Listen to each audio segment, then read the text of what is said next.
which have focused on the many various impacts of climate change. Impacts on forests, impacts on coasts, impacts on glaciers, impacts on agriculture, etc. And tonight we're gathering one final time to sort of process all of that information and come up with the so what. What do we do with all of that information? What can we as individuals do with a spirit of hope in our hearts to move forward and address what's happening with our planet as a result of climate change? So we have quite an illustrious gathering of speakers for this final presentation, and I'll be introducing them as the evening goes on. But I want to begin by first of all thanking the organizations that have sponsored the speaker series. There's quite a few of them: the Madrona Institute, the National Park Service, the League of Women Voters, San Juan Island Conservation District, the San Juan County Marine Resources Committee, the San Juan County Agricultural Resources Committee, Northwest Straits Foundation, the San Juan Community Theater, the San Juan Nature Institute, and the San Juan Island Library. So let's give them a round of applause.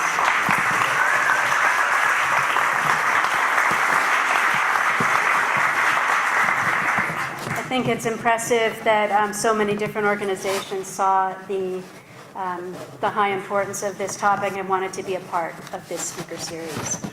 So with that, I would like to introduce to you Shan Weston. This year marks the 20th anniversary of the Stewardship Network of the San Juans. It's an important collaboration among dozens of public and private conservation-based organizations whose mission is to promote awareness of the Salish Sea ecosystem and our shared responsibility for its preservation and conservation by working together. As a part of this recognition, we have a special award to be given, and it's my pleasure to introduce Shan Weston, one of the founders of the Stewardship Network of the San Juans, who will present this award.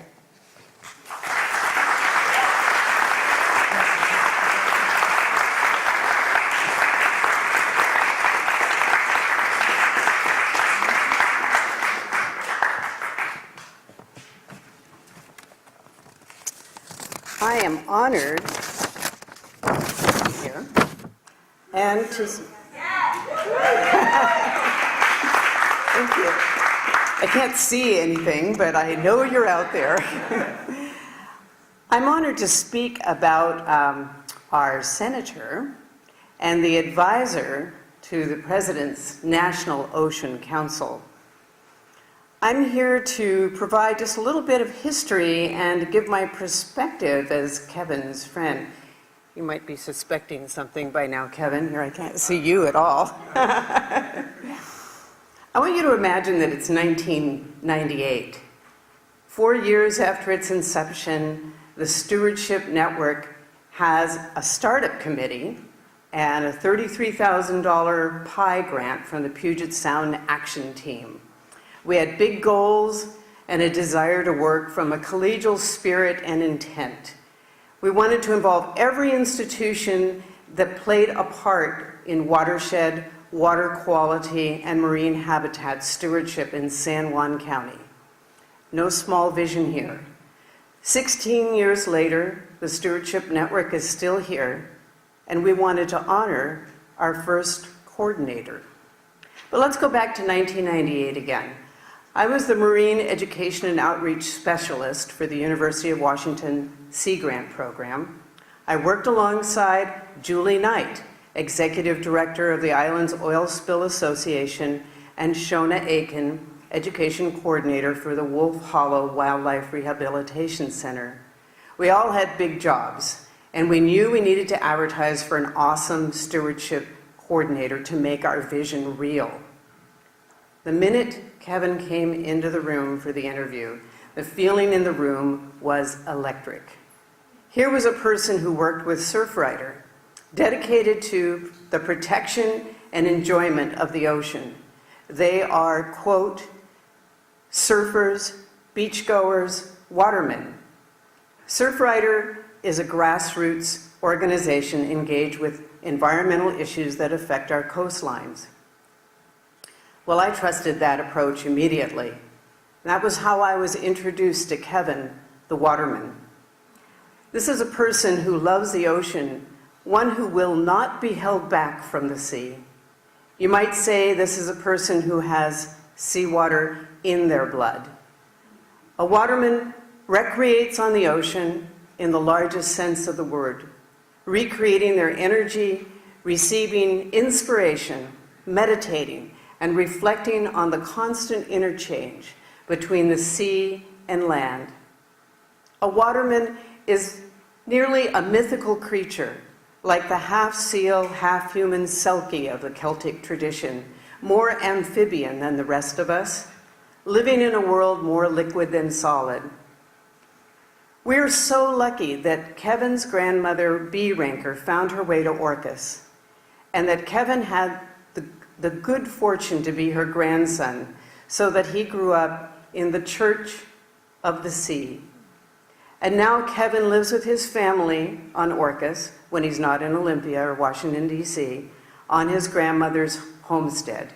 Where else for a waterman to live than surrounded by the sea? An island reflects the reality of the smallness of land compared to the immensity of ocean. The ocean will do the most unexpected things according to its own will, and that demands that anyone interacting with it be aware. The ocean demands consciousness, and that's all the more reason for some to be drawn to it. Kevin told me that his time with his grandmother bestowed the feeling that the sea is what life is. The sea is what love is. And that's what I love and trust in Kevin.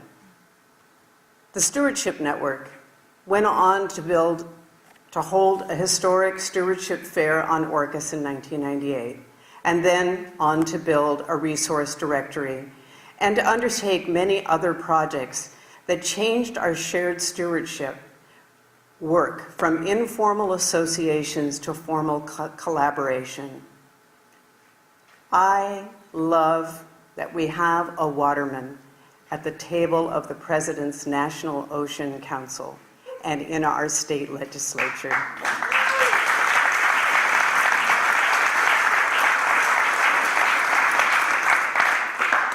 We live here in the heart of a fragile transboundary ecosystem called the Salish Sea.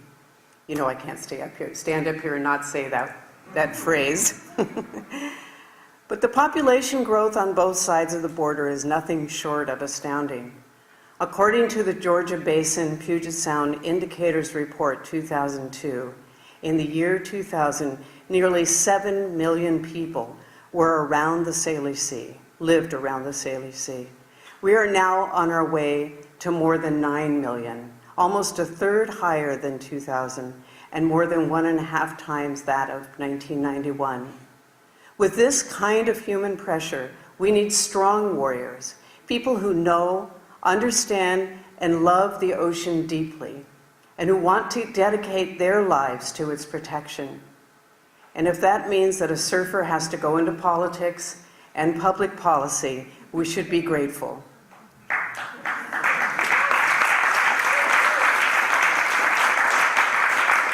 I told Kevin once, if you ever stop surfing, I will find that cause for alarm. Kevin gives up time with his family and friends, the ocean itself, and his recreation to put in hours of work on its behalf, on behalf of all of us. So we have a little award for you, Kevin, who I can't see. Oh, there you are. And it's well-deserved and a small token of our respect and gratitude. You should probably come up here.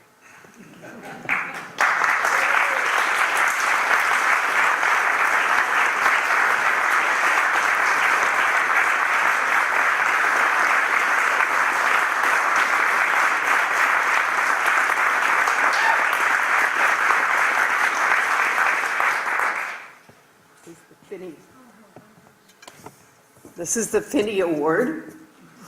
We didn't get us both crying here. Oh, you don't have to talk after this. This is the Finney Award from the Stewardship Foundation, and we give this to you with thanks.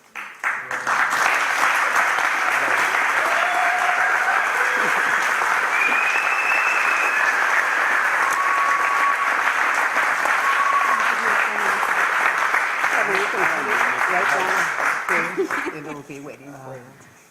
Kevin says he doesn't need a formal introduction, but I figure this will give him a chance to pull himself together a little bit before I speak. So this will be quite different from the heartfelt words that just came from Shan, but gives you a little bit more background about Kevin. Kevin is our Washington State Senator, and he has advanced key legislation focused on climate, energy, coastal and marine management, transportation, agriculture, and equal rights. Last year, Kevin served on the Climate Legislative Executive Work Group, tasked with recommending to the legislature a state program of actions and policies to reduce greenhouse gas emissions. Kevin is the Assistant Majority Floor Leader in the Senate and serves as the ranking member of the Senate Energy, Environment, and Telecommunications Committee, and he's the Assistant Ranking Member of the Ways and Means Committee. Previous to his election to the state Senate in 2008, Kevin served as a San Juan County Commissioner and was a Senior Fellow at the Ocean Foundation. In 2011, he received a White House appointment to serve as an advisor to President Obama's National Ocean Council and was reappointed to that group this year. Kevin is the current president of Pacific Northwest Economic Region, a partnership of 10 U.S. states and Canadian provinces created in 1991 to increase the economic well-being and quality of life for all citizens of the region while maintaining and enhancing our natural environment. So let's welcome again Kevin Ranker.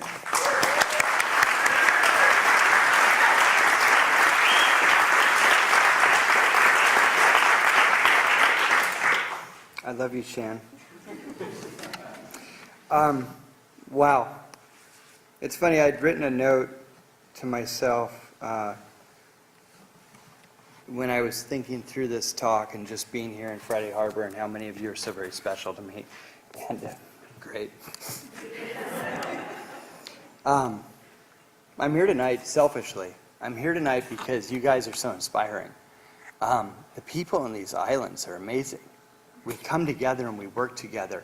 And it doesn't matter if you're conservative or liberal. It matters that you're an islander. It matters that you care about the ecosystem in which you live. And in all of my travels around this country, I've found, unfortunately, that's rare. So thank you for having me here this evening. Thank you very much. I will try and hold it together. I'm a sap.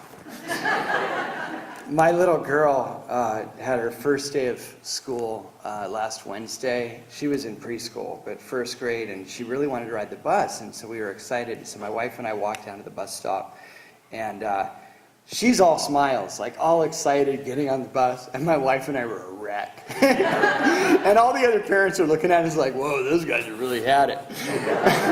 And I'm not talking like a little bit of teary-eyed, I'm talking like can't talk. Like, oh my God, she's getting on the bus now. So anyway, Shan's used to it. Great. All right, I'm gonna try and give you guys a talk.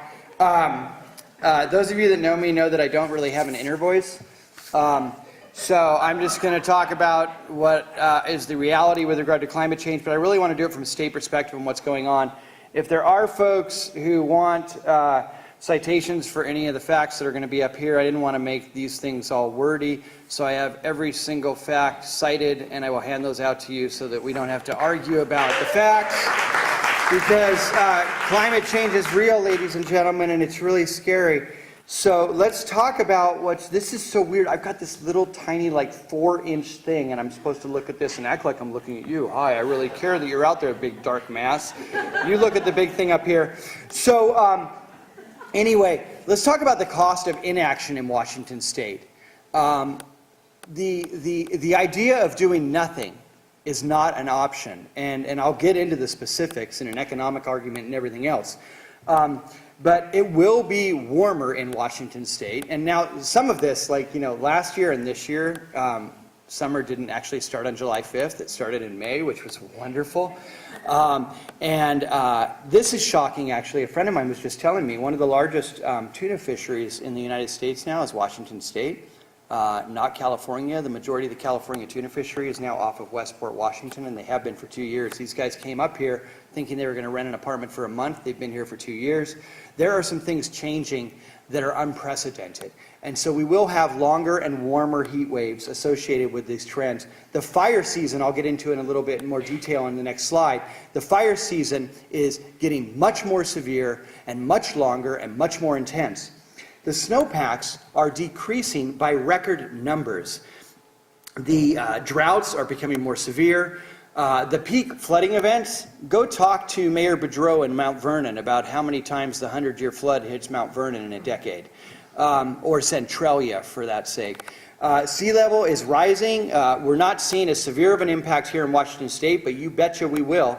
And you can go talk to, I was just with Governor Parnell, who, by the way, extremely conservative Republican governor, and I'm a liberal Democrat, and this guy's amazing. He is really getting out there on climate adaptation because he has villages that are being impacted by it. It should not be a partisan issue, damn it. And another sidebar on this, I was in the UK recently, and what was fascinating, they had just gone, recently, I always say that, just the other day, I mean 1988. So about a year and a half, 2 years ago, we were on this trade mission over there, and they had just gone from the Labor Party to the Conservative Party. So basically went from a Democrat to a Republican. The only thing in the administration's priority top 10 agenda that didn't change was addressing climate change and renewable energy. And in the United States, that's changed, unfortunately. So, and our oceans are becoming more acidic. We're going to hear about more about that later from Bill and some others. So let's go into the costs on this. So this is actual costs. Again, we can cite it here, but about $10 billion by 2020 directly associated with climate change in Washington State through increased public health costs, increased energy costs, increased wildfire. This one's interesting. So one of these whole papers I have here, I did, John Holdren, who's the science advisor to President Obama. If anybody gets a chance, I encourage all of you to go online, go to whitehouse.gov. It's still up on the CEQ website, which is Council for Environmental Quality, which is the environmental advisors to the president. John Holdren, scientific advisor to the president, about 2 weeks ago did this video, and it just went out on whitehouse.gov, and it was amazing. And basically what he said is, it is very clear that climate change is not causing the fires that are happening, but what is also clear is climate change is most definitely making the fire seasons longer and more intense and more severe. And he went point by point in a really good way. You know, unfortunately, I believe most scientists need to read Randy Olson's book, Don't Be Such a Scientist, so you can learn how to talk in layman's terms, because when you come in and go blah, blah, blah, blah, yeah.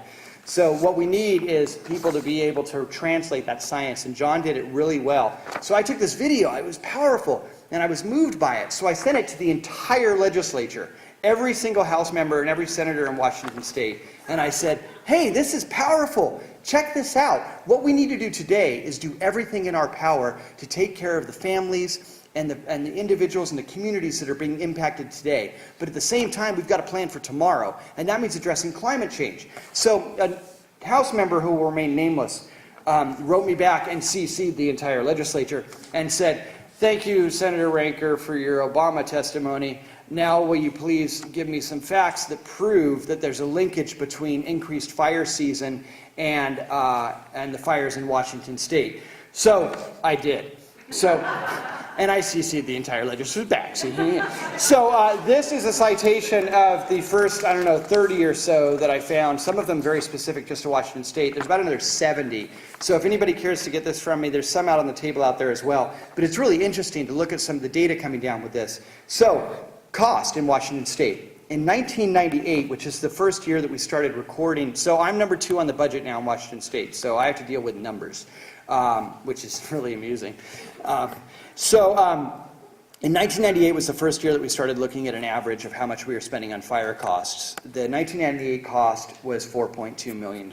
Adjusted for inflation, that's about $5.6 million in today's dollars. By 2002, that was $32 million. 2007, it was $44.5 million. In 2013, it was $47.1 million. In 2014, this year, we are already at $84.1 million, and we are only 2/3 way through the season. There is a trend here, ladies and gentlemen, a trend that you cannot ignore, and it's not just some fad. You can have heat periods and so on and have an extremes event, but you don't have this decades-long trend. And that's just one cost. So the other one, ocean acidification, there are 3,200 jobs directly supporting $270 million in economic activity in Washington State associated with our incredible, wonderful, where's Bill? Just as good as it gets, shellfish industry. If we don't do something about ocean acidification, we can kiss those 3,200 jobs goodbye. So we have to get serious about this. So I am already way over time, like halfway through my talk and on my second slide. Where am I now?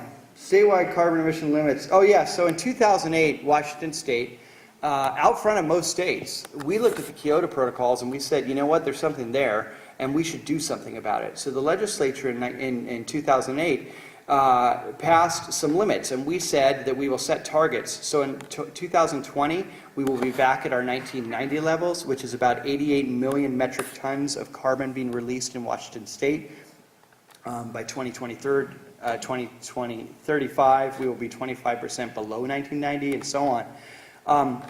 Unfortunately, the legislature put nothing in place saying how we were going to get there. So it sounded really good, typical politician, right? We stand up and go, hey, we're going to do this, but we're not going to pay for it, and we're not going to make sure you have to do it. And so since then, there actually have been some things, some through citizens' initiative and some through the legislature to take some action. But even with all of those things in place, we are really falling short. And so by 2020, even with, this is interesting, the Great Recession did one thing positive. It made us use a lot less energy. People drove less, people built less stuff, people were out of work and lost their houses. And guess what? We used less energy and we emitted less carbon. And so even with the Great Recession, we are still going to miss the 2020 target by about 10 billion metric tons. And when you get into the outer years, it gets much more severe. 2035, we're 31 million metric tons off. 2050, 56 million metric tons off. And it goes on. And so we've got to do more than we are doing right now. A few years back, Governor Gregoire, my first year in the legislature actually, or maybe my second, tried to push forward a cap and trade proposal under the West Coast Climate Initiative, and it meant such resistance that it never even got out of the second committee in the House. There were parallel House and Senate bills, both died, and it was a miserable death. And then last year, I was appointed to the Climate Legislative Executive Work Group, which is amusing. I won't say who, but someone really, really pushed. Protocol-wise, it should have been executive legislative, because the executive branch always goes before the legislative branch. But somebody who has more say than me really pushed for it to be legislative executive so they could say, get a clue. I'm glad somebody laughed. Thank you. And so that also deadlocked. The Republicans said we're not going there. The Democrats said we need to go there, and it failed miserably. But what didn't fail out of that process was the work that was done. We hired some really good consultants, and they went around the world and they looked at every single community that has put a price on carbon and how it's working and how that could be translated to Washington State. And we got some incredible data from that.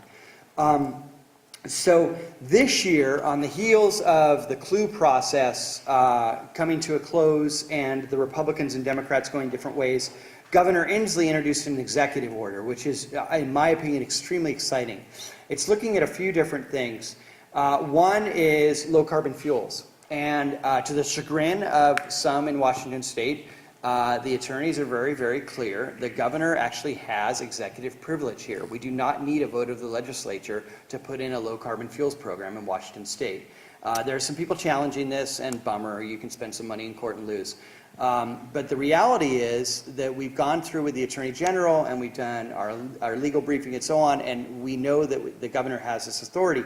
That said, Governor Inslee is not doing this naively. Governor Inslee is working with a diverse group of Republicans, Democrats, and many business leaders, frankly, to take this out of politics and say, how can this actually work? And they're doing quite a bit of research specific to different programs in Washington State.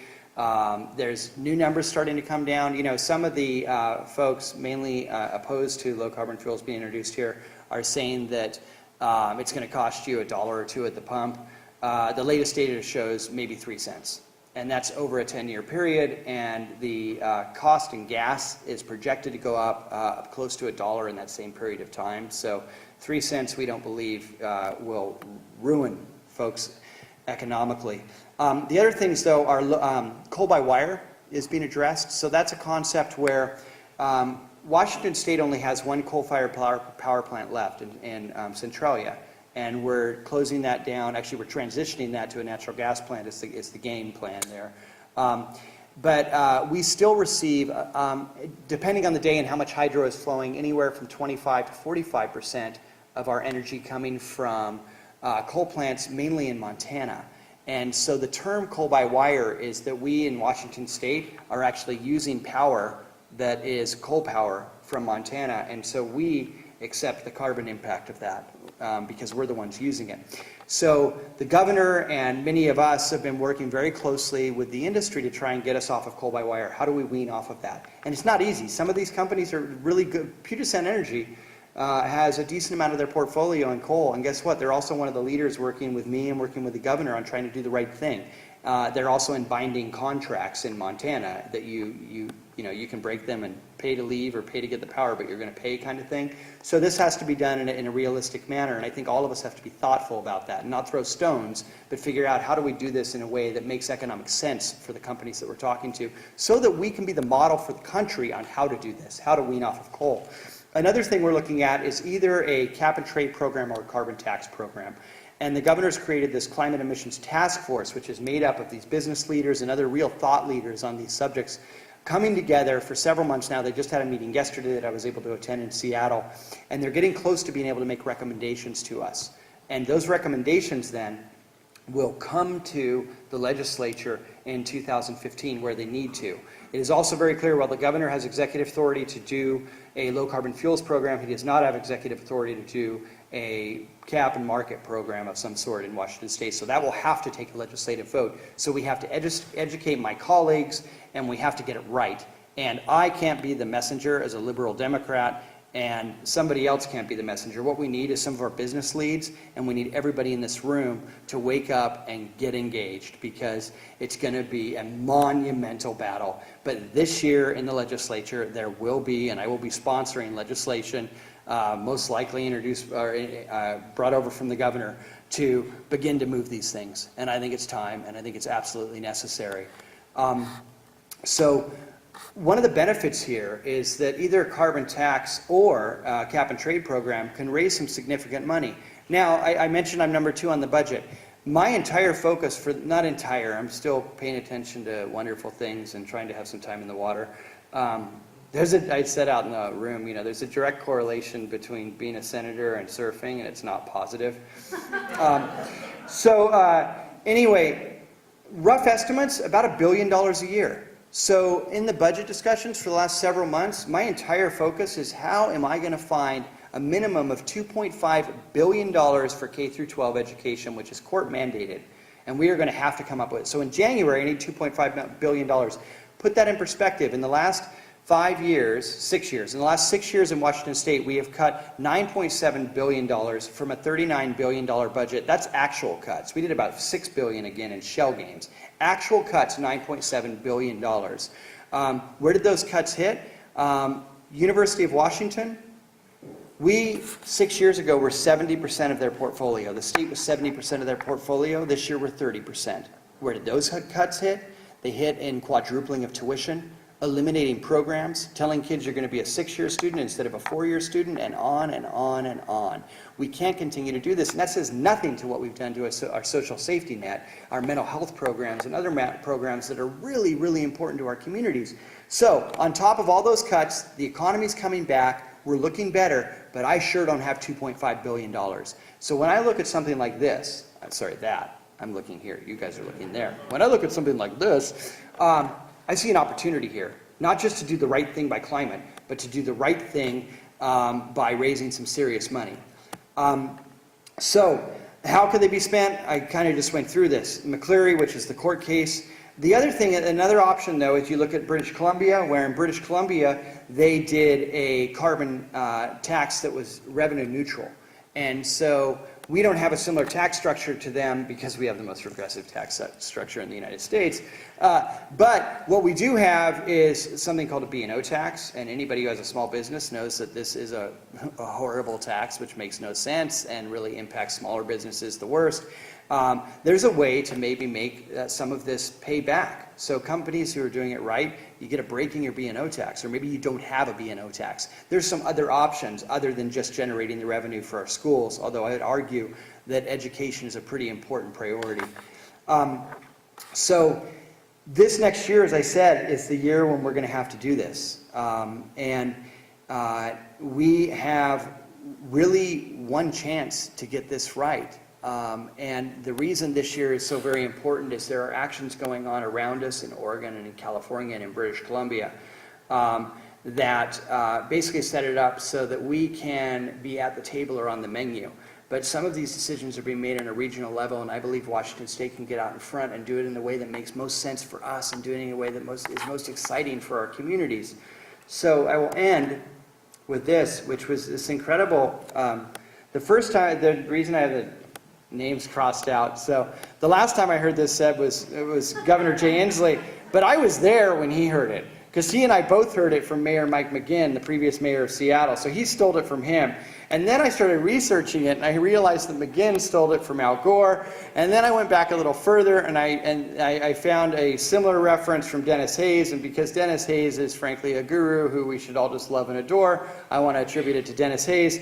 But this is the reality, ladies and gentlemen, that we are the first generation to truly experience the impacts of climate change, but we are the last generation who can do anything about it. So are we going to leave our children a place that we can be proud of, or are we going to leave them something horrible? I think we need to step up. I think it's our time. Thank you.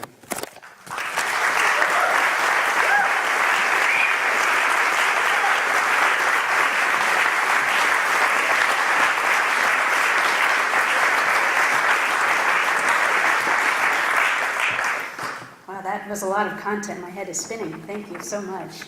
Our next speaker is Stephanie Solien, or Solien. Stephanie is a civic activist who has worked in politics, government, and the nonprofit arena for more than 25 years in Washington, D.C. and in Washington State. Her passion is working with diverse communities and the political process to solve problems and to create positive change. Stephanie served as National Director of the Bipartisan Women's Campaign Fund and worked as staff in the U.S. House of Representatives and the U.S. Senate. She also ran the D.C. office for Washington Governor Booth Gardner. Stephanie served as National Political Director for the Bill Clinton presidential campaign in 1992 and was a lead strategist of President Clinton's successful 1993 Pacific Northwest Forest Summit in Portland, Oregon. In the Clinton administration, she served as Assistant Intergovernment and Congressional Affairs in the U.S. Department of the Interior under Secretary of the Interior Bruce Babbitt. Stephanie is a board member of Climate Solutions, Washington Environmental Council, Washington Conservation Voters, and serves on the Leadership Council of the Puget Sound Partnership. And I don't know how she has time for anything else with all of those hats that she wears. And I look forward to hearing what you have to say. Please come on up and let's welcome Stephanie Solien.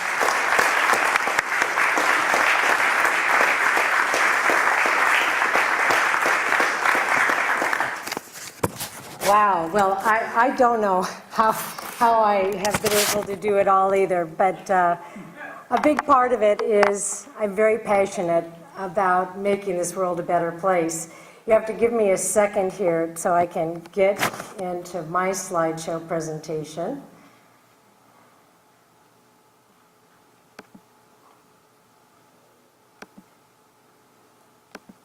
Okay. There we go. So, as you've heard, my name is Stephanie Solien, and I'm very honored to be here tonight and to be part of this Climate Action Imperative speaker series that has been happening throughout the San Juan Islands.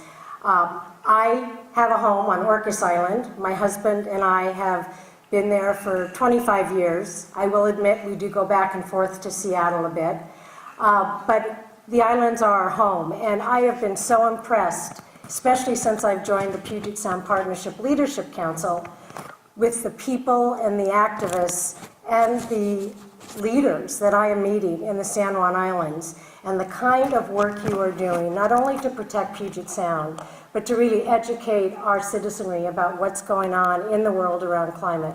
So I just want to have you all give yourselves a big hand, because it's a unique community and one that we feel very, very proud to be part of. I'm also honored to be on the same stage as our state senator, Kevin Ranker. I will now refer to you as the water man from here on out. Kevin is a wonderful leader to work with because he's not only very intelligent, but he is really full of heart and soul. And he has been a key partner to the Puget Sound Leadership Council, Puget Sound Partnership Leadership Council, and also to Climate Solutions and the other organizations that I'm involved with. Tonight, I have a long slideshow. My husband said, please keep it short, as I sat down tonight, so thank you, honey. But I am going to try to go through it quickly. Kevin and I will say, are covering a few similar things, so that'll allow me to go more quickly. Let's see here. So let me just start by saying I'm going to talk tonight about two organizations that are leading in the Northwest on Puget Sound, ocean acidification and climate, and they are the Puget Sound Partnership. I serve on their leadership council, and Climate Solutions. I'm the vice president of the board of directors. And I want to talk most importantly tonight about what we can do about climate change, because that is something that Climate Solutions has been very involved in since our inception in 1998. I want to just take a minute to say why I am involved in protecting Puget Sound and trying to tackle this crisis of climate. And it's for the same reason many of you are, and that is because I'm a mother of two college-age daughters. We just saw our youngest daughter off to college in California and cried as hard then as we did when she first went to kindergarten on a bus. So we are now empty nesters, but I have two college-age daughters, and I am very concerned about their health and the quality of life that the future holds for them. And I'm also concerned about their job future and what kind of economy we are creating for the future of our kids. And that's what protecting Puget Sound and tackling the climate issue is all about. It's about the future, and it's about making the future healthy and bright and optimistic for our kids. So I want to talk a little bit about the partnership. I'm going to spend most of my time tonight on the work of Climate Solutions. But I want to just kind of introduce the Puget Sound Partnerships to you. We are a state agency that were created 7 years ago by the state legislature, and our job is to coordinate and lead the effort to protect and restore Puget Sound. We work with partners all over the region. Partnering with others is key to our success. We are going to use the bully pulpit even more to talk about the stressors and the challenges facing this beautiful body of water that everybody thinks is beautiful and perfect. But underneath, if you talk to the shellfish growers and others, that body of water, the Salish Sea, is facing a lot of struggles. We also work to design with our partners an action agenda. This action agenda is updated on a regular basis. It's our guide, our roadmap to addressing pollution and habitat degradation. And frankly, it's going to be our roadmap to addressing the huge increase in population that we are going to see in the Puget Sound region over the next few decades. Our work is science-based. We have an amazing science panel, and I'm really proud to be here tonight with two of them, who many of you have already heard from, but we'll hear from some more, Jan Newton and Joel Baker. Science is very much a big part of what drives our planning and our action agenda. So whether it is climate change, oil spill risks, stormwater runoff, or restoring our resident orca population, the Puget Sound Partnership is very committed to working with the San Juan Islands, and we very much need you to help us and to partner with us, So I just want to say thank you, and we have lots of work ahead. So let me talk now about Climate Solutions. I am very proud of Climate Solutions. It's an extraordinary environmental, business-oriented organization. Climate Solutions' mission is to accelerate practical, profitable solutions to global warming. Our mission is to make the Northwest a national world leader in the clean energy economy. We do this with 3 pillars that sort of enforces our work. One is policy leadership. We work with elected officials, governors, state legislators, local governments, on climate policy that we feel needs to happen both in our state and up and down the West Coast. We also are big into partnerships. We work with the business community. We have worked with the business community since our inception. We have a very strong and viable business partnership program that is not only working with larger corporations like Boeing and Alaska Air on sustainable aviation fuels, but we also work with local communities and small businesses. One of our local community efforts has been around the Power Past Coal campaign, which is very important to us. And lastly, I think one of our most important and exciting pillars is strategic innovation. This is where we come up with the solutions to the crisis that we're facing with climate. And I'm going to talk briefly tonight about 2 of them, new energy cities and sustainable advanced aviation fuels.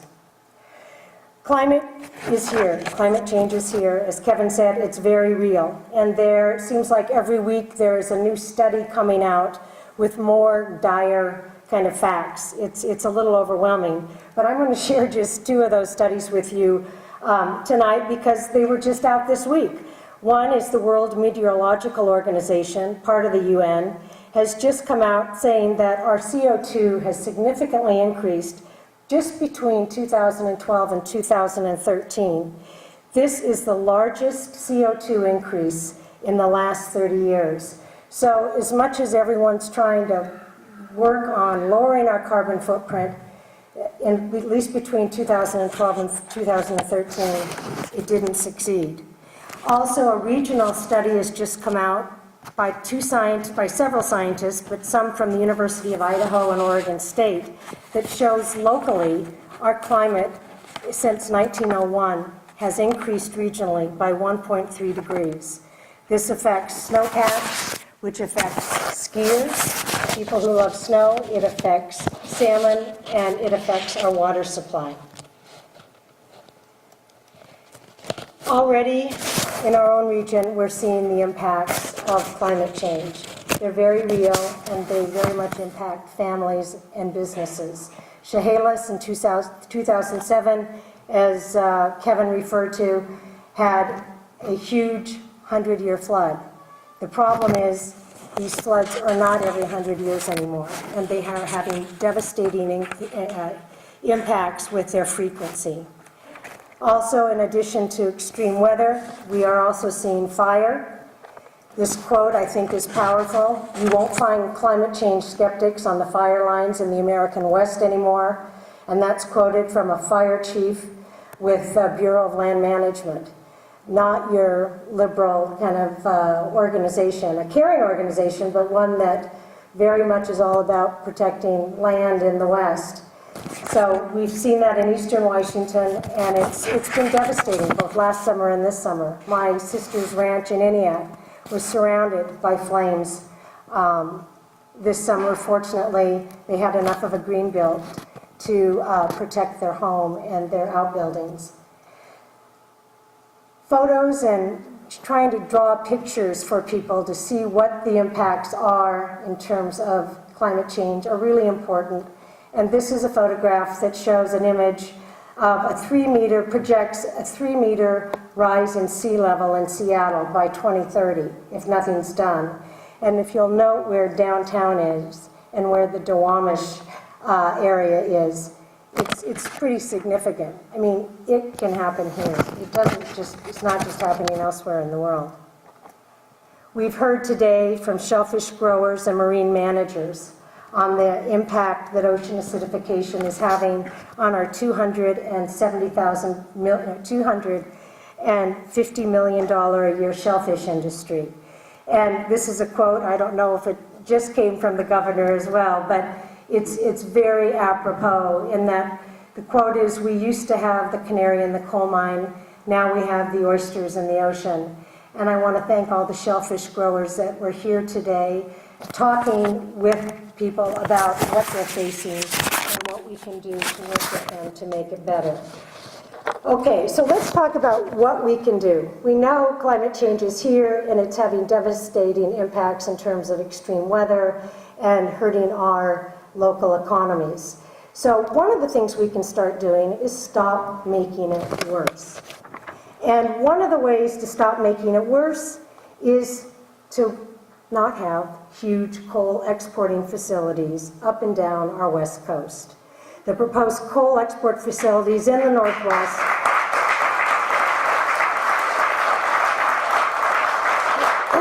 will result in more coal consumption in Asia. The Solien Institute just yesterday came out with a study that said the range of fossil fuel infrastructure projects in the Pacific Northwest, from coal terminals, oil pipelines, oil by rail facilities, and natural gas pipelines, would handle 5 times as much carbon as the Keystone XL pipeline. 5 times more carbon than the Keystone XL pipeline. And I don't know that that's the kind of economy and region that we want to be thought about. And then what happens to all these fossil fuels that are coming down to the coast to be shipped to Asia? Well, they're going to go out on large vessels.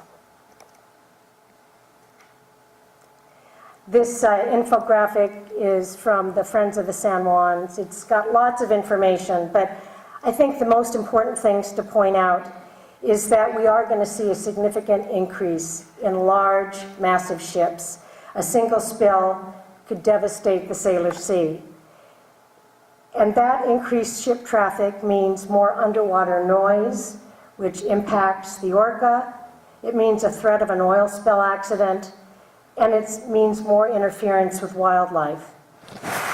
It's important to note that these large dry bulk carriers and oil tankers carry on average 1.6 to 1.3 million gallons of fuel.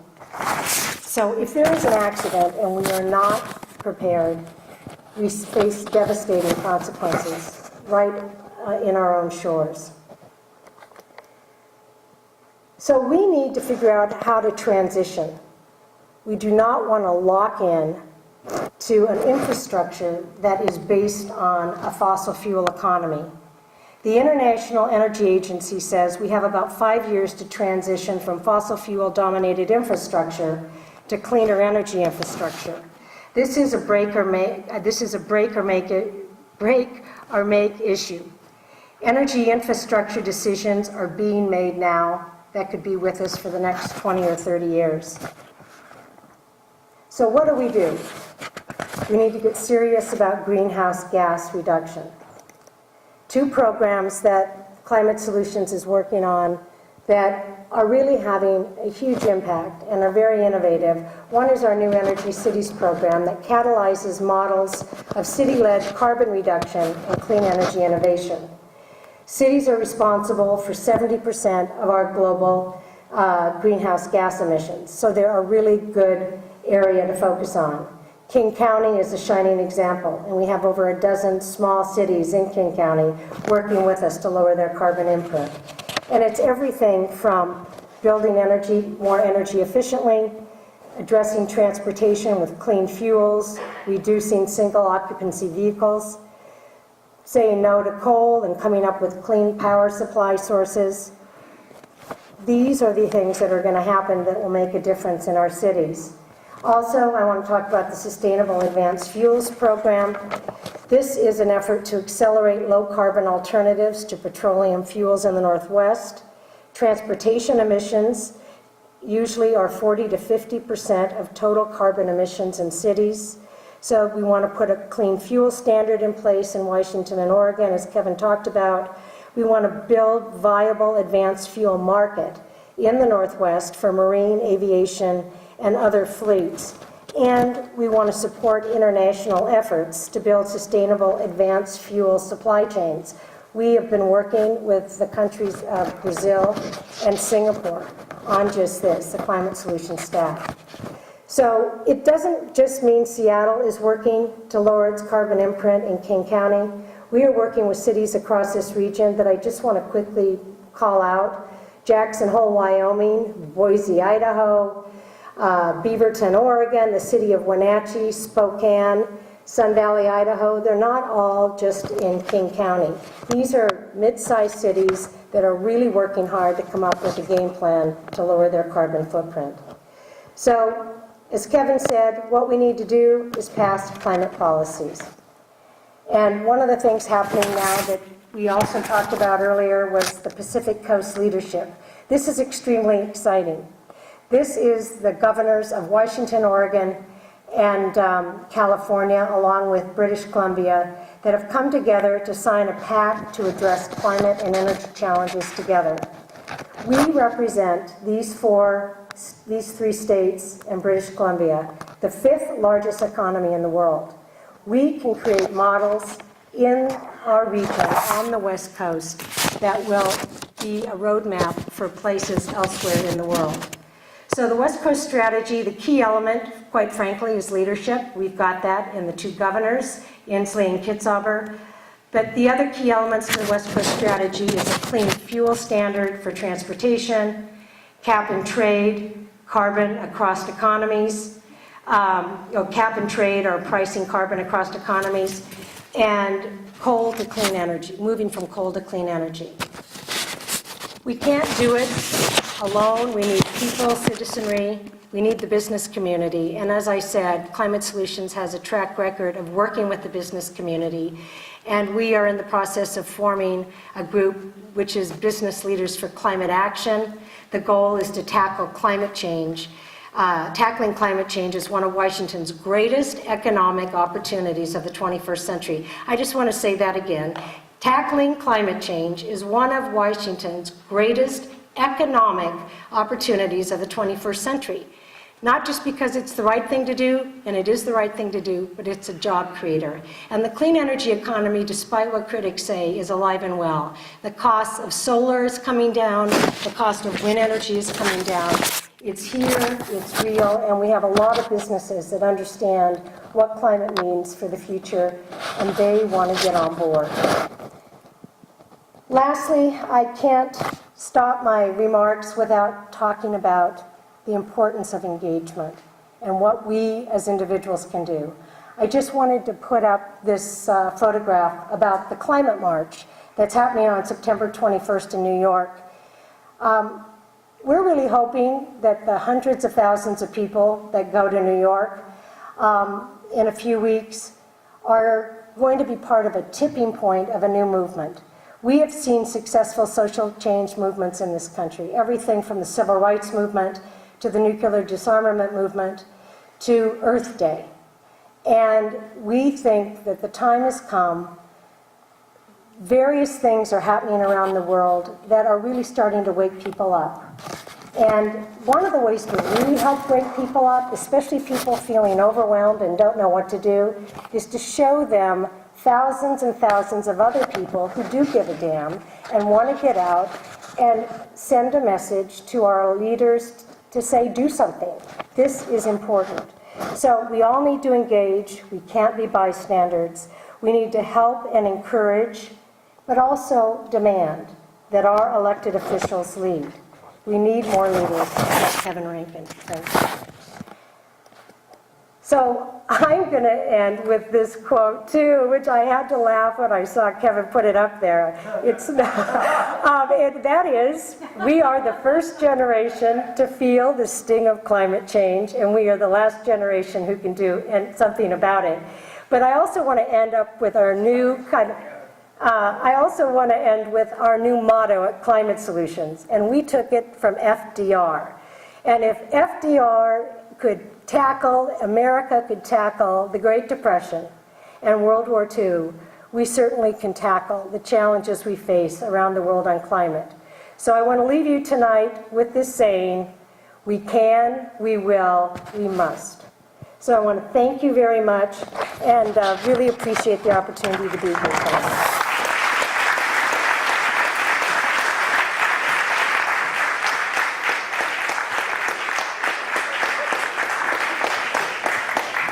Thank you, Stephanie. That was very inspiring, particularly at the end. We are going to transition now to our panel discussion. So I'll ask the panel members to come up on the stage. And if the audience wants to not leave the room, but just stand and stretch your legs for a minute and kind of move. All right, thank you. Let me introduce the members of our panel, and then you'll have a chance to hear from each of them with a few minutes of comments in response to what we've heard from Kevin and Stephanie, or just things that they think are issues or perspectives that they want to share with you. And then we'll be conducting kind of an open discussion up here about the ideas that have emerged this evening. It's not my intention necessarily to take questions from the audience just because the room isn't really set up for that, but if you have a burning question that you really want to ask of the panel, then we might be able to work that in. So it will be flexible. Let me start down at the far end of the table. You've already had a chance to hear from Stephanie Solien, and next to her, Senator Kevin Ranker. Next in line, I think he's still down there, is he? Oh, you got it, okay. The empty chair. Then we have got Dr. Jan Newton, who is the co-director of the Washington Ocean Acidification Center. And next to her, her colleague, Dr. Terrie Klinger, who also is co-director of the Washington Ocean Acidification Center. Moving down the table, Dr. Billie Swalla, who is the director of the University of Washington Friday Harbor Laboratories here on the island. And then coming next in line is Dr. Joel Baker, who is the director of the Puget Sound Initiative. And immediately to my right, our final speaker, Bill Dewey, who is the public policy director for the Taylor Shellfish Company. And let's give all of them a warm welcome.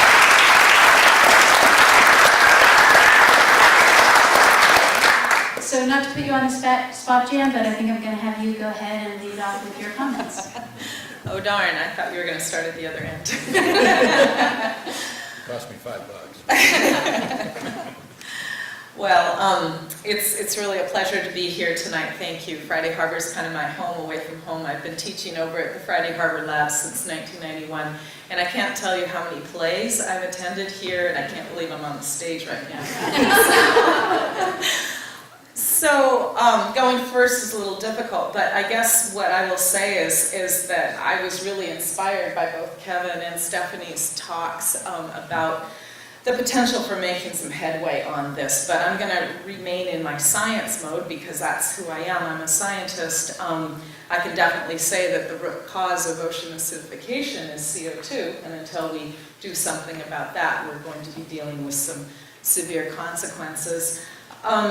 So my contribution to, or my work is as an oceanographer, is as someone who observes the ocean, and that might sound a little funny. It's someone who tries to understand the ocean in its status. Okay, so I don't do experiments with animals or with water. I rather try to understand what the ocean is telling us.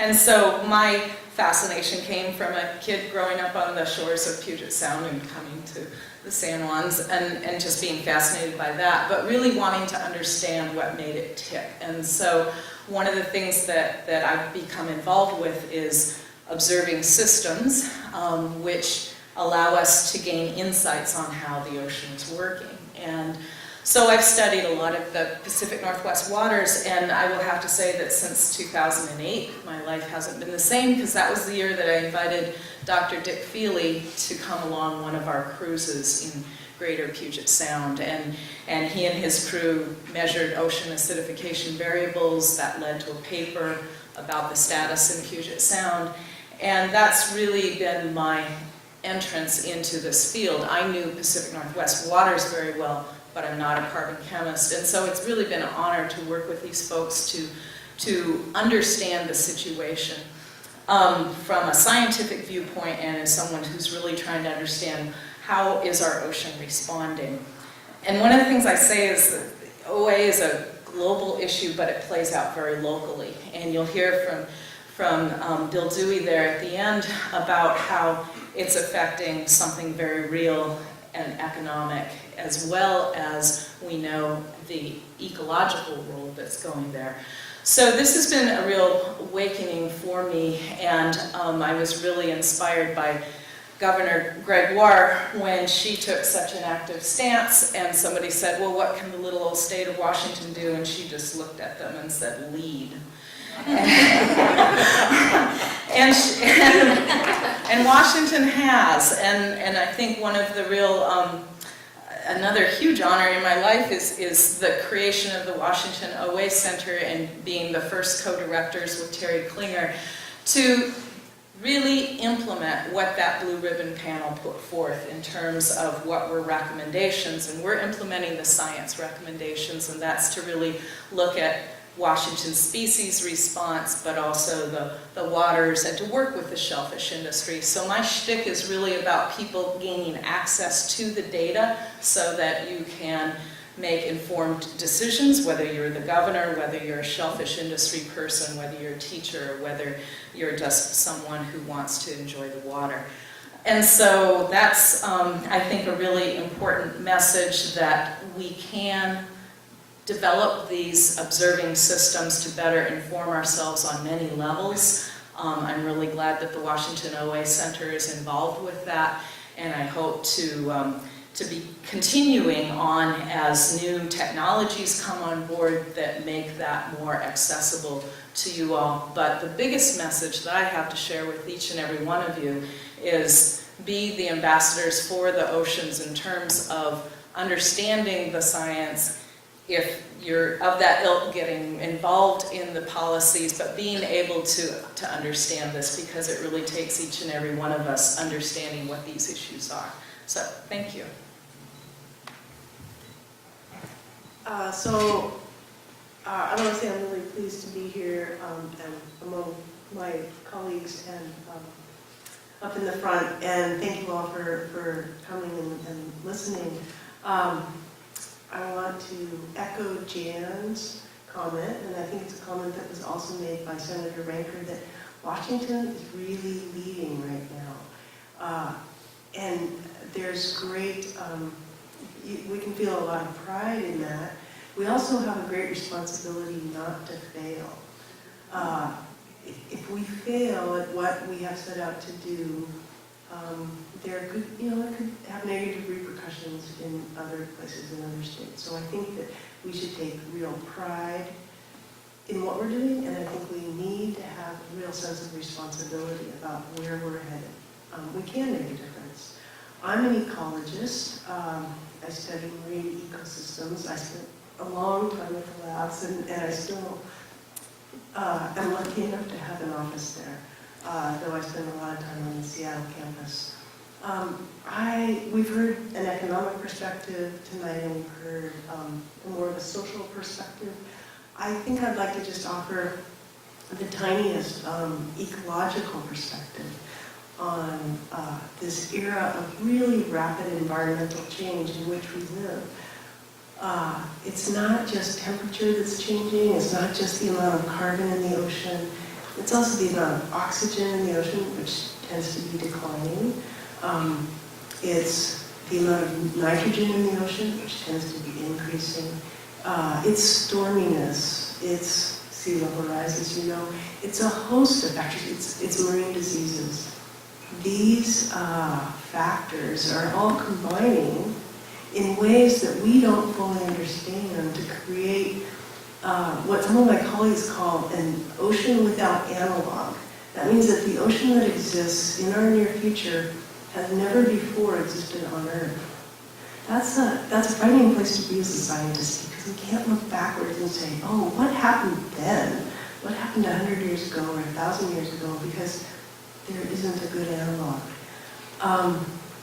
Scientists are gathering data and generating new knowledge as quickly as possible. But it is not, our new knowledge is not necessarily keeping pace with the rate of environmental change. I think that with respect to marine ecosystems that we all rely on, we have to change our perspective a bit, really get out in front, and embrace a notion that I heard from some of my Australian colleagues, this is also echoed by colleagues in Europe. They call it future-proofing the ecosystem. So protecting the ecosystem, managing the ecosystems in ways that maximizes the scope for adaptation and sustainability. Instead of going off one by one saying, oh, this happened, now we have to respond here, in this place, for this one species. We need to take a more holistic view and think really broadly about the future. Give the ecosystems the scope to adapt. That's a tough place to be. It means really revisioning much of our management strategies and the way we use the oceans. But the oceans are they're essential to life on Earth, but they're essential in a social context and an economic context, as well as just the existence value that we all assign them. So I think it's a really challenging time. I think it's a really exciting time. There's a ton of opportunity, but we really have to seize that opportunity, I think, and use it in a very productive way. We have to be quick and we have to be strategic.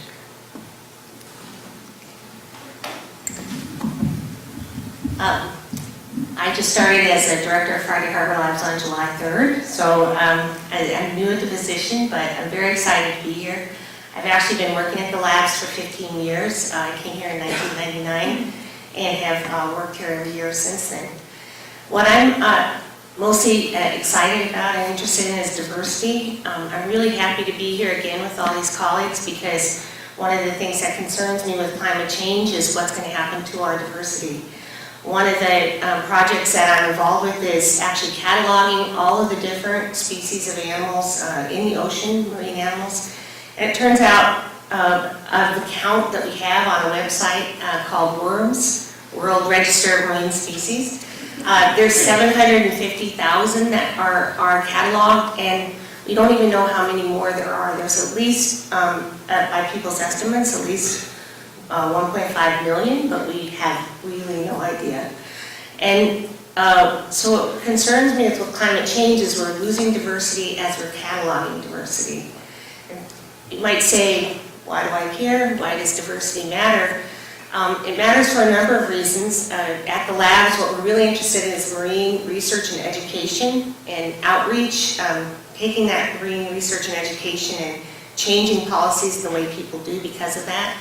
It's been shown in a number of different areas. As Terrie was saying, if you look at an ecosystem, that diversity helps stability. And as part of that, we maintain reserves. We have a reserve at Argyle Lagoon and also False Bay. And there's a huge reserve, also a marine reserve and land reserve that the labs are on. It's almost 500 acres of land. And what we're really interested in is using those reserves to see what happens under different conditions. And we know that marine reserves are really important as far as helping to maintain diversity. And we're really interested in working with other people that are also trying to do that. We're also interested in outreach, so we try to work with the people of the islands to see what we can do for outreach. Sustainability, of course, is really important, and I think in these changing times, one of the things both Stephanie and Kevin talked about were really being sustainable and doing things in a manner that they're going to be sustainable and they're going to be around for a while. I agree with Stephanie that for me, I have 2 children and I have 2 granddaughters, and it's become really important to me that my granddaughters be able to see an orca or be able to see a nautilus, and that they're not found only in museums and only found in aquaria where that's the only place that they stay. So what can you do? Get educated. That's why you're all here tonight. I'm really excited about the turnout that we have here. We're continually giving classes and educating people about what's going on. We have an open house at the labs in May that we would love to see you all come and see the research that we're doing there and how we're trying to improve the oceans with things. My personal research is genomics, and one of the things about also knowing about diversity in the ocean is that there's a lot of things that may help our human health and development that we don't even know about. There's some animals that you can wound. They can heal that wound in 20 minutes and they can heal it with no scar. We're not able to do that. These comb jellies that we work with can do that. So there's a lot of interesting things that marine animals can do that we can learn from, and that can help us out. The other thing, again, the thing that I always think of is think globally and act locally. So I'm always thinking in terms of how does this affect the entire planet. But of course, you know, I feel really great among these people here in San Juan Islands where we all work very hard, and it's just been fantastic. The last 18 months I've gotten to know so many wonderful people, and I'm really looking forward to continuing to work with people. So think globally, act locally. So I've had the great honor and pleasure over the last 30 years of working in a number of different ecosystems. I'm relatively new to the Puget Sound region, but I actually cut my teeth in upstate New York at a time when acid rain was just coming on the horizon. And I'm just sitting here thinking it's kind of full circle. We're talking about acidification, and we were talking about acidification 30 years ago in freshwater systems. Different drivers, different ideas, but at the time, that seemed to be such an insurmountable environmental problem. We didn't really know what was causing the acidity in the lakes. We didn't sort of understand the physics and the chemistry and all the fun stuff. Eventually figured it out, and it required transboundary thinking. Canada and the U.S. were pointing fingers and things. And at the time, that seemed like a really heavy lift to figure that one out. I moved from there to the Great Lakes and worked on things like PCBs and other things in the Great Lakes ecosystem.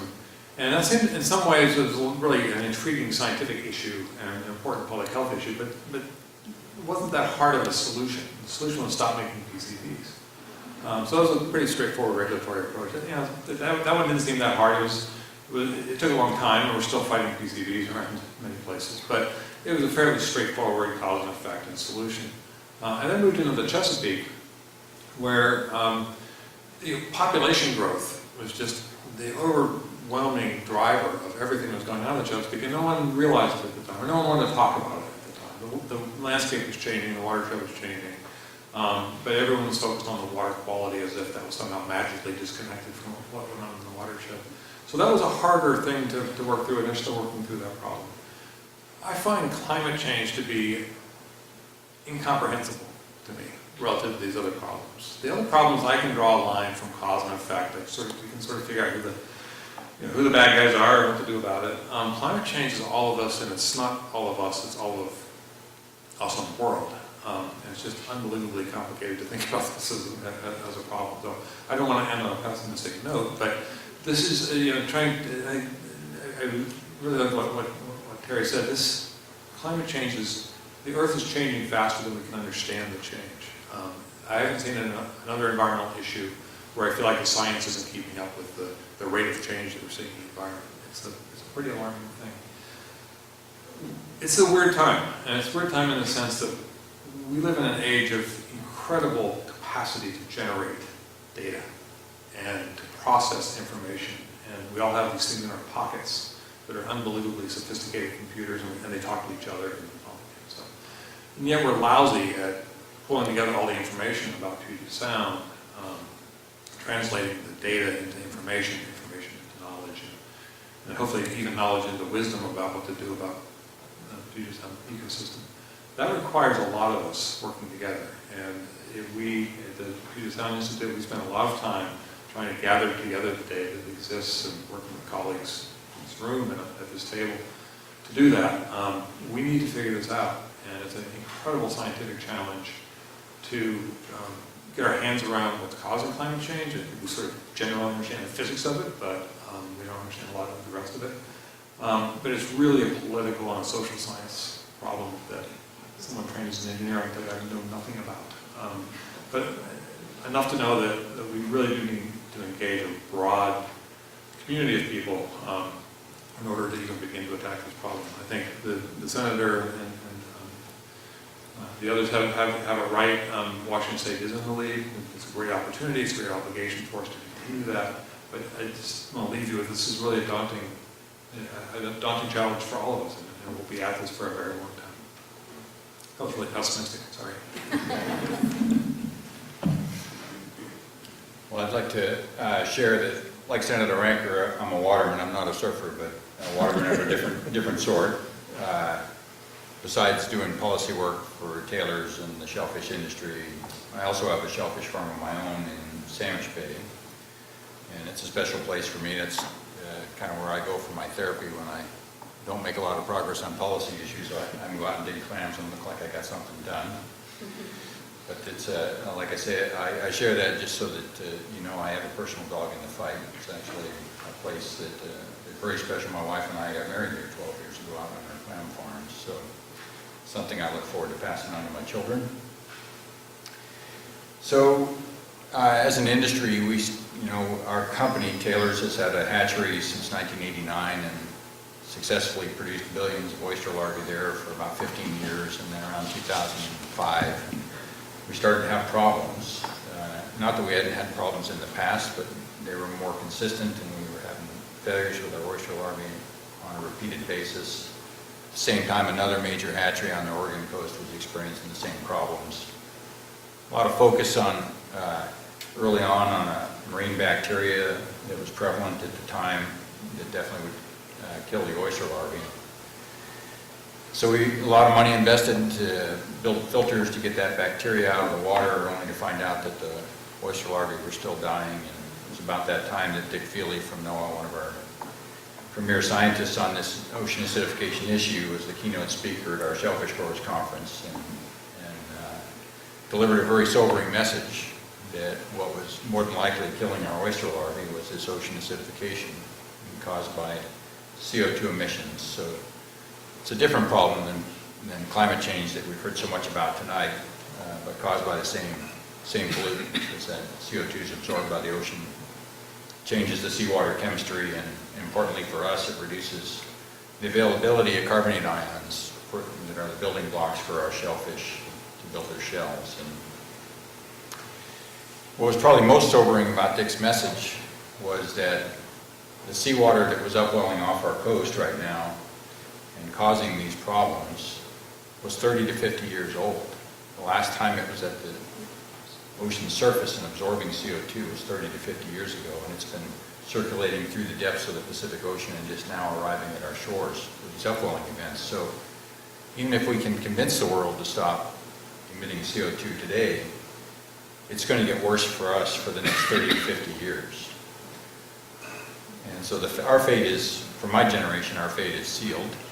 And that's an important message, I think, that we haven't heard enough about today, if you were in part of the forum or here this evening, is that, things are going to continue to get worse for a long time before they get better. So we need to spend time learning how to adapt to what's coming our way. That's an important part of this, besides the very important message that you've heard that we need to reverse the trend in carbon emissions. We've got a lot to do to get prepared for what's coming.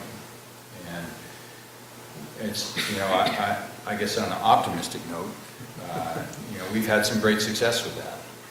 And that's a story that we've been sharing broadly through monitoring and understanding the ocean chemistry that's coming our way. We've learned as an industry either how to dodge that corrosive water, or more recently how to treat it and increase the carbonate ion concentration in it so we can successfully produce oyster larvae in it again and recover our oyster seed production and rebound our industry, which has been incredible, frankly. And it's come through a lot of work and a lot of collaboration, which is another important message, is we can't do this alone. We have some great industry scientists, but we were at a loss, and if it weren't for the help of the university and the federal government scientists who all collaborated on the research to figure out what was going wrong and how to solve it, we probably wouldn't have survived as an industry. So it's been a wonderful collaboration through the monitoring and the research, and then, of course, the wonderful leadership that we we have here in the Pacific Northwest with leaders like Senator Ranker, Senator Cantwell, Congressman Kilmer, Congressman Heck. We've got a number of legislators. Governor Inslee, obviously, is just a rock star on both ocean acidification and climate. And we're just so fortunate to have such wonderful leadership in this area. And then I just want to touch briefly on kind of another unique role that we play as a company and as an industry. Because not only on this ocean acidification issue, but on other water quality issues, we're a business that fully understands the consequences of overregulation or excessive costs for supplies or fuel or whatever, the same things that worry businesses now as we move towards carbon reduction policies. But we're also a business that relies on a clean environment. So it puts us in sort of a unique role with our fellow businesses. And we have respect. We work within the Association of Washington Business. We have respect for the other businesses. They understand ocean acidification and that it's a serious issue for us as an industry. And I think that's helped to bring what has traditionally been maybe a more conservative group, less interested in solving this problem along to a more cooperative position. So we're excited about that, and I'm looking forward to continuing to work with that and just encourage people to get educated and get active in the policy discussion. Thank you.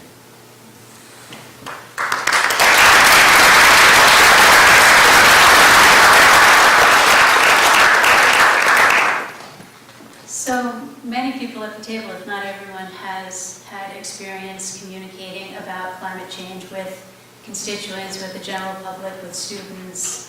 And I wonder if you could share some thoughts about how to, I don't want this to be a negative term, but kind of package the messaging or create a message about climate change that encourages people not to give in to despair and actually results in positive action, that empowers people to feel like it isn't too late to make a difference. What have you learned based on your experiences in communicating on this topic?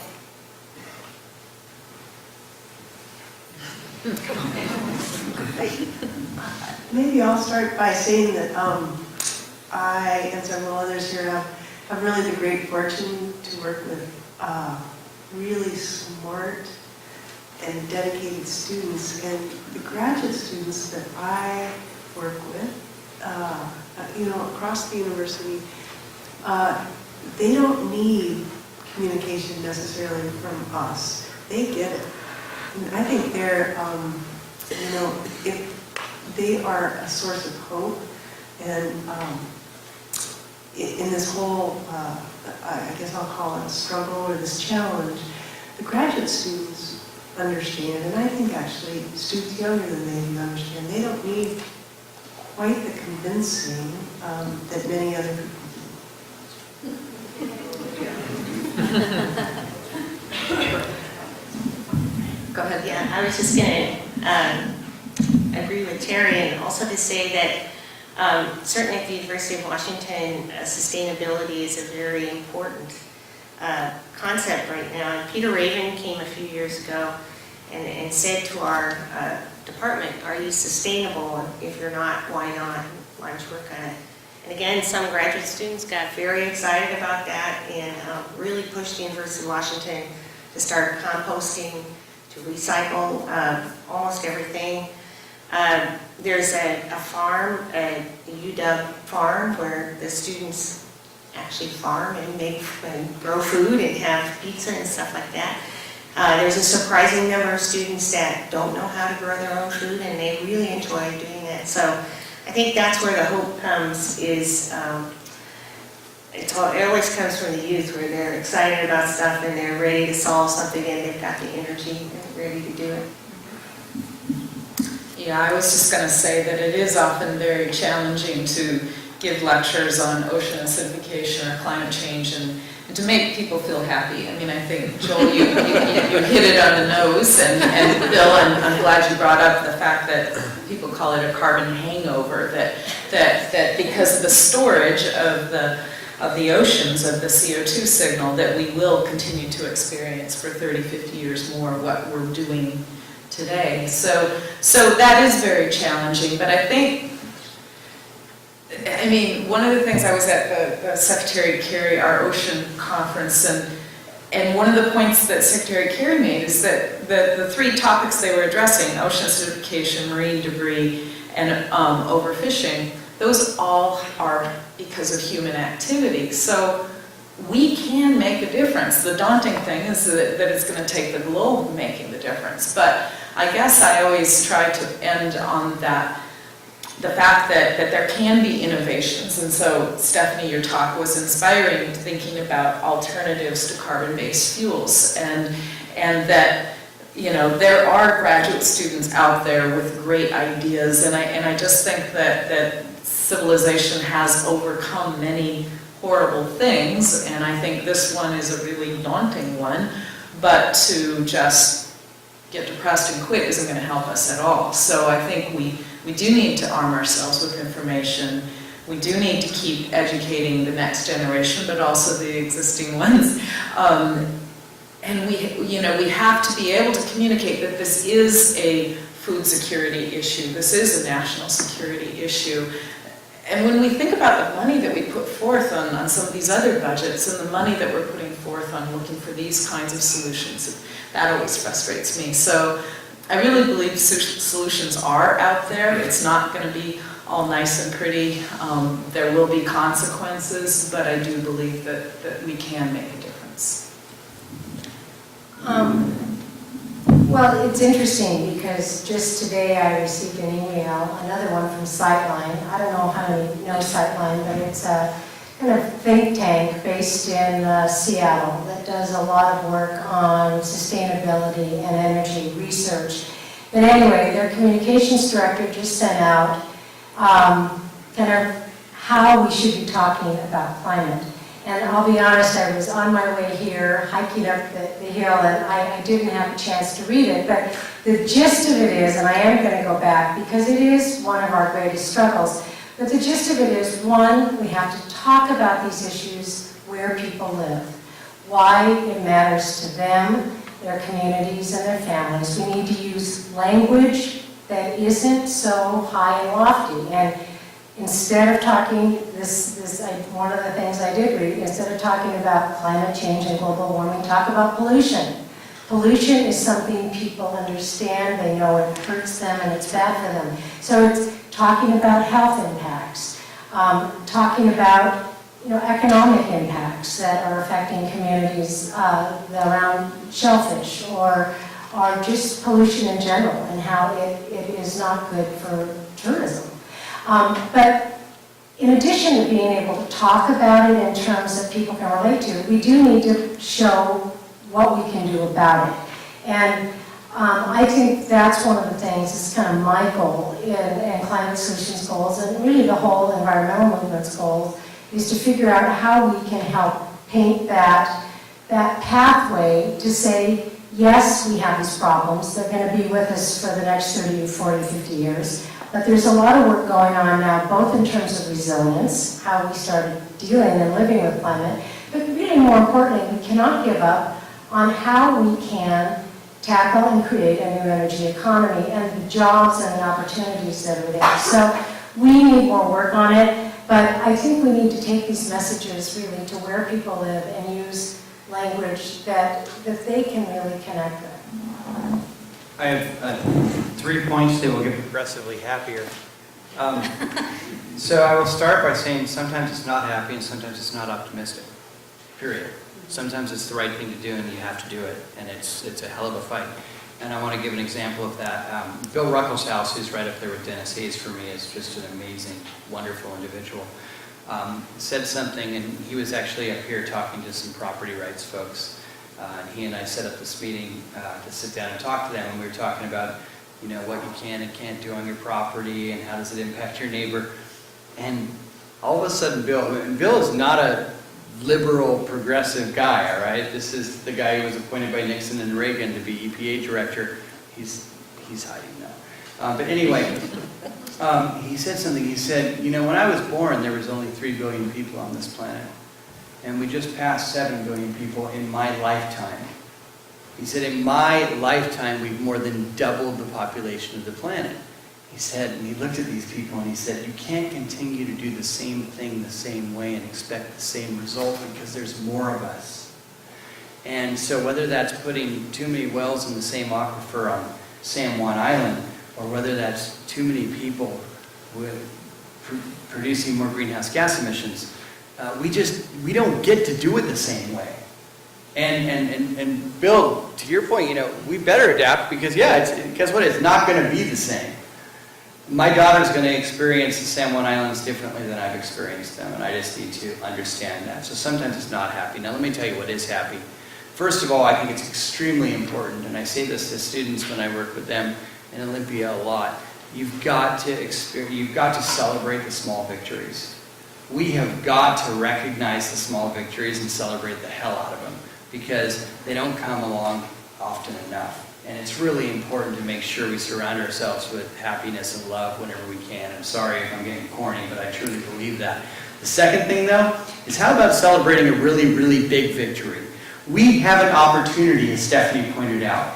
If Oregon and Washington, these two little tiny states boxed in between British Columbia and California, put a price on carbon, the 5th largest economy in the world has just put a price on carbon. And it's even bigger than that because Quebec in January linked their program to California's program. So now you've got even another mix in there. And there's also some European countries talking about it. My point is, in the United States, everybody got really depressed when the cap and trade discussion back there died miserably. Guess what? We don't need Congress. If the 5th largest economy in the world puts a price on carbon, the country and the world will follow. The economic drivers will force the discussion. We have an opportunity right now in San Juan County and in Washington State to lead the world, and that would be a hell of a victory to celebrate, and they would be really happy.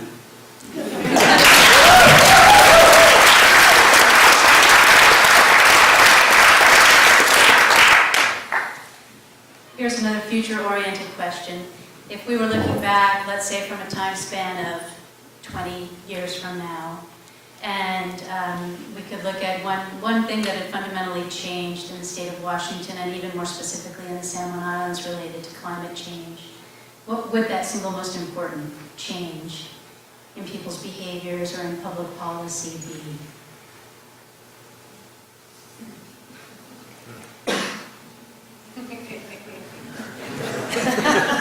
20 years from now, what's the most important thing? What 20 years from now. Yep.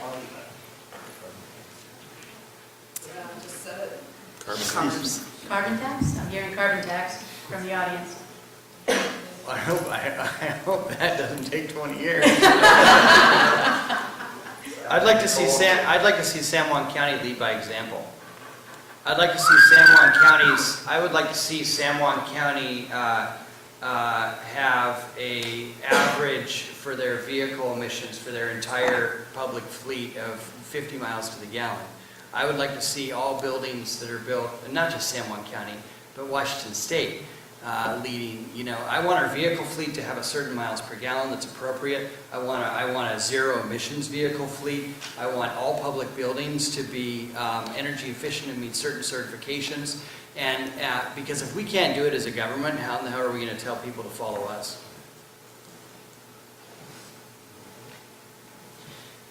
I was just, and it's going to sound a little off track, but I was just in Samoa for the last 2 weeks at the United Nations Small Island Developing States Conference, and that was really sobering because you're talking about a lot of nations, a lot of population that have such an intimate reliance on the ocean, whether that's the coral reefs that surround their islands or the livelihood that they depend upon for food, and millions of other things. And they are not the ones that created the big carbon load in the atmosphere. And so spending some time in that conference was really sobering. And I looked at your slide, Kevin, and when you talked about the carbon load, it was 45% automobiles, transportation. That's it, gang.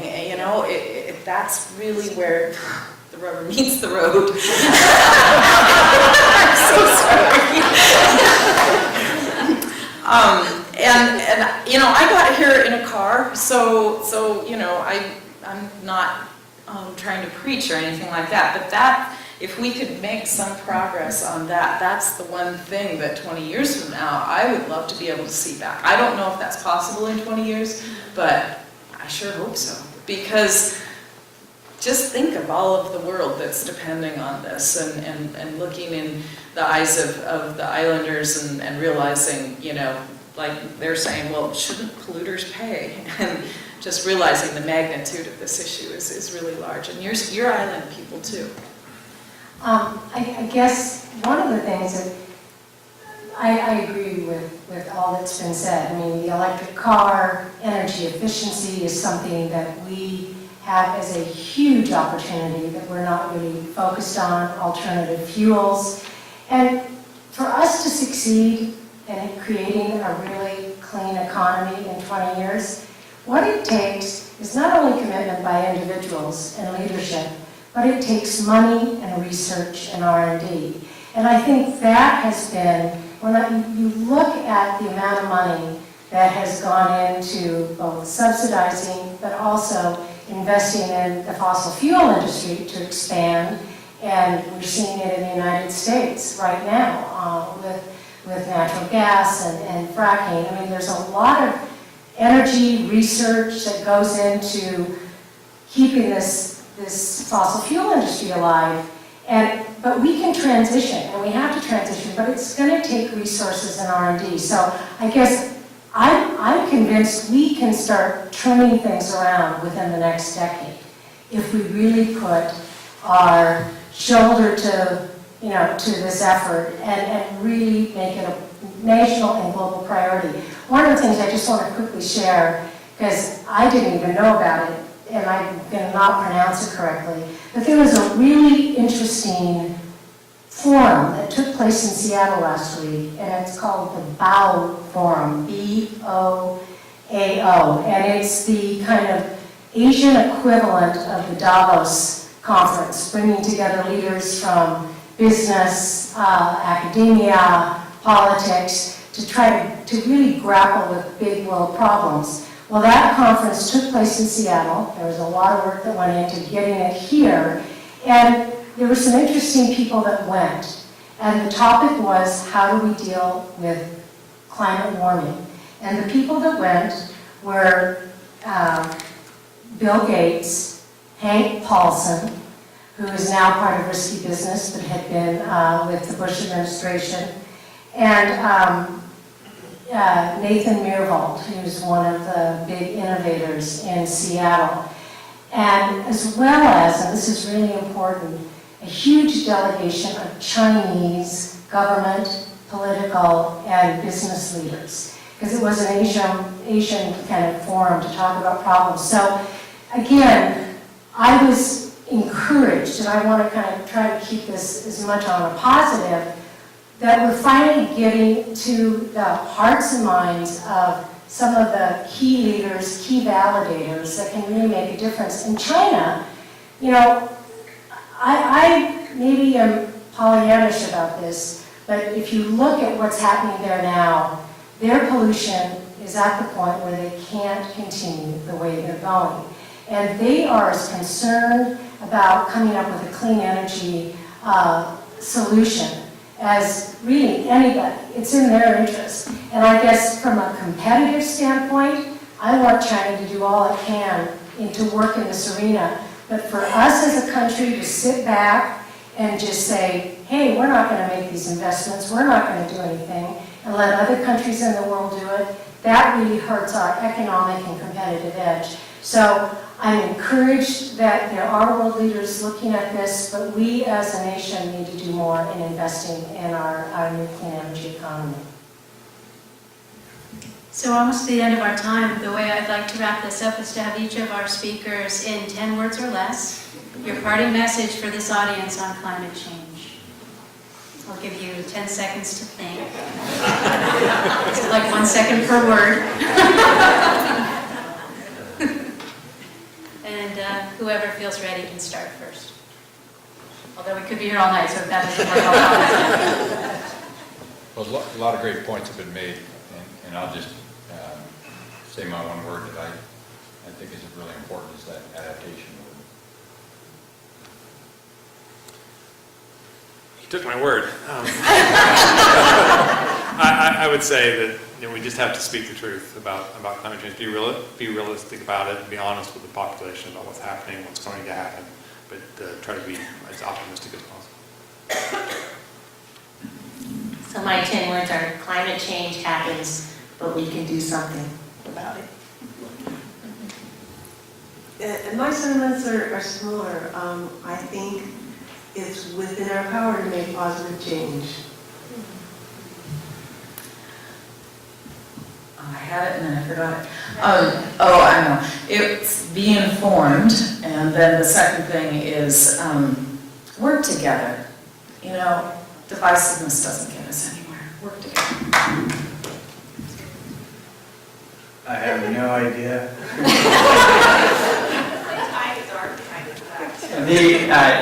Joel said something in his intro that really touched me, which scares the hell out of me, and so I want to try and make it into a positive. And he said that the Earth is changing, I'm summarizing, the Earth is changing faster than scientists can understand it. I think that should scare us all, but I also think that that's the sort of motivation we need, because sometimes crisis creates community, and nothing's stronger than community.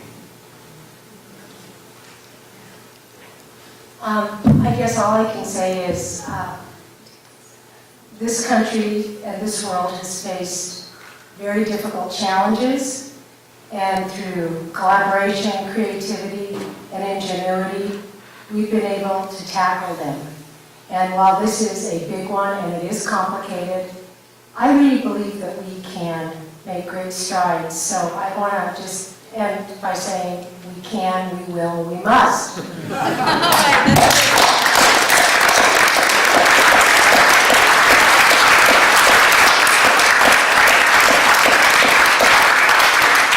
I want to thank everyone in the audience for joining us tonight, and for all of the lectures that you've attended if you've been a part of the series, and to again give a round of applause to all of our speakers from this evening. Thank you.